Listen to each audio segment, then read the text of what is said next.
2-5 વર્ષે કંઈક ને કંઈક બનાવ બને એટલે આ માર્કેટને જર્જરિત જાહેર કરે એટલે અમારે વેપાર ધંધા મૂકીને કોર્પોરેશનની ઓફિસે હળિયાળી કરવા.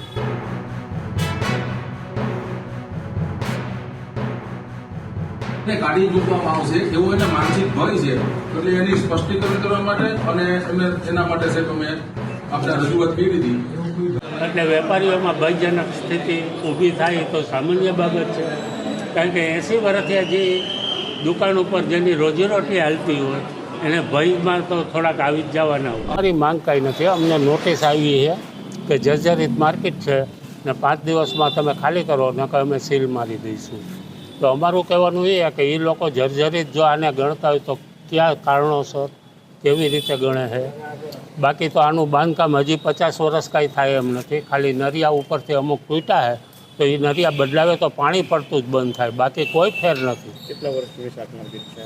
1934થી આ શાક માર્કેટ ચાલુ. કેટલા વેપારીઓ અત્યારે 60 થી 70. અમારી માગણી એક જ છે કે અમને શાંતિથી ધંધો કરવા દે, કારણ કે અમારો ધંધો એ સવારનો હોય ને દર 2-5 વર્ષે કંઈક ને કંઈક બનાવ બને એટલે આ માર્કેટને જર્જરિત જાહેર કરે એટલે અમારે વેપાર ધંધા મૂકીને કોર્પોરેશનની ઓફિસે હળિયાળી કરવાની. આની પહેલાં 7 વર્ષ પહેલાં આ રીતની જ નોટિસ આપવામાં આવેલી.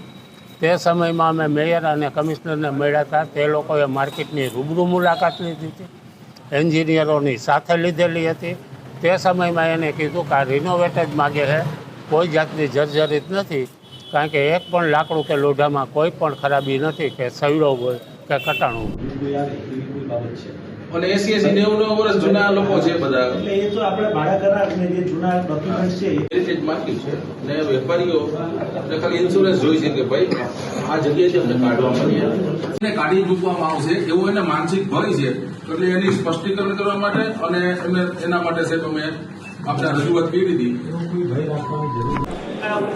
બરા બજાર અને ધર્મેન્દ્ર રોડ અને ગીકાટા રોડની વચ્ચે આવેલી રાજકોટની ઐતિહાસિક શાખાજીરાજ માર્કેટ કે જેઓ વર્ષો થયા એક જે જૂનું રાજકોટ હતું ત્યારથી એ માર્કેટનું અસ્તિત્વ છે.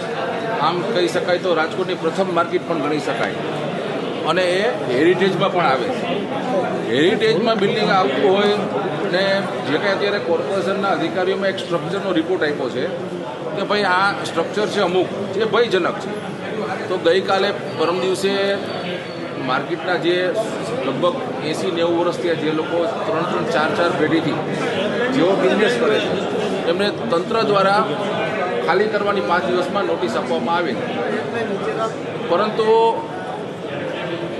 વેપારીઓનું પણ એવું કહેવું હતું કે ભાઈ રિપેરિંગ કરવું હોય, કારણ કે હેરિટેજ બિલ્ડિંગ છે એને મેન્ટેનન્સ કરવાનું છે, કોઈ પાડીને સાવ એને ડિમોલિશન નથી કરવાનું.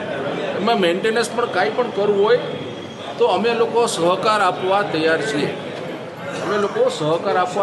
છીએ, પરંતુ અમને પણ ઇન્સ્યોરન્સ મળવું જોઈએ કે એ અમે જે કાંઈ 70-80 વર્ષથી આ જે અમારી પેઢીઓ ચાલે છે, વેપાર કરીએ છીએ એમ અંદર, એ લોકો અમે રિપેરિંગ કામ થયા પછી અમને ત્યાં ને ત્યાં જ અમારે જે દુકાન છે કે જે કાંઈ માર્કેટમાં થડો છે એ અમને જ લોકોને મળશે.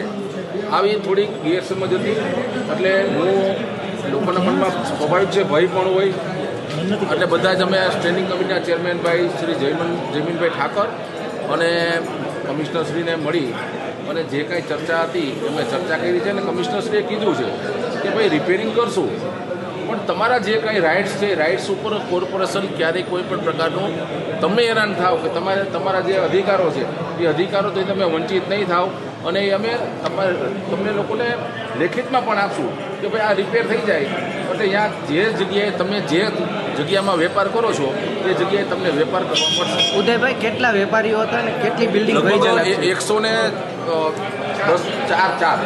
104 વેપારીઓ છે. ભયજનક કેટલી બિલ્ડિંગ? ભયજનક બિલ્ડિંગ છે જ નહીં, ત્યાં આખું સ્ટ્રક્ચર છે લોખંડના બીમ ઉપર અને ઉપર નળિયા ને એવું બધું છે. બીજું જે દુકાનો છે એ કોઈ માથે ફ્લોર નથી, કોઈ માથે ખાલી એક સિંગલ દુકાન છે ને માથે પતરા હોય કે પાપડા પીઠિયાનું હોય, અને એ પણ એટલા માટે પણ મોડું હેરિટેજ છે એટલે દુકાનદારો પોતે રિપેર ન કરી શકતા.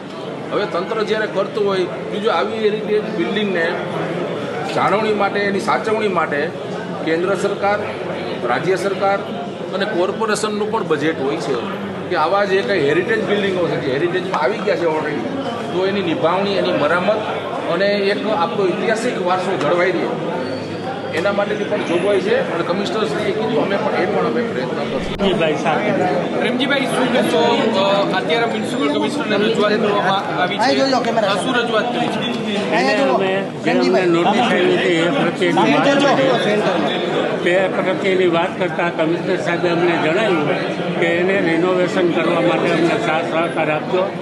નોટિસ આપી એ કોઈ ખાલી કરાવવા માટે નથી ને તમારી જગ્યા અમે તમને લેખિત સાથે આપશું કે જેથી કરીને રિનોવેશન કર્યા પછી તમારી જગ્યા તમને જ મળે, બીજા કોઈને નહીં. ક્યારે નોટિસ આપવામાં આવી હતી ને વેપારીઓનું શું માનવું છે? નોટિસ 24 તારીખે બપોરે આપવામાં આવી હતી ને તેમાં નોટિસમાં ખાલી એટલું જ જણાવવામાં આવ્યું હતું કે 5 દિવસની અંદર તમે માલ સામાન ખાલી કરો નકા અમે સીલ કરશું. રિનોવેશનનો કોઈ ટાઈમ આપ્યો નથી.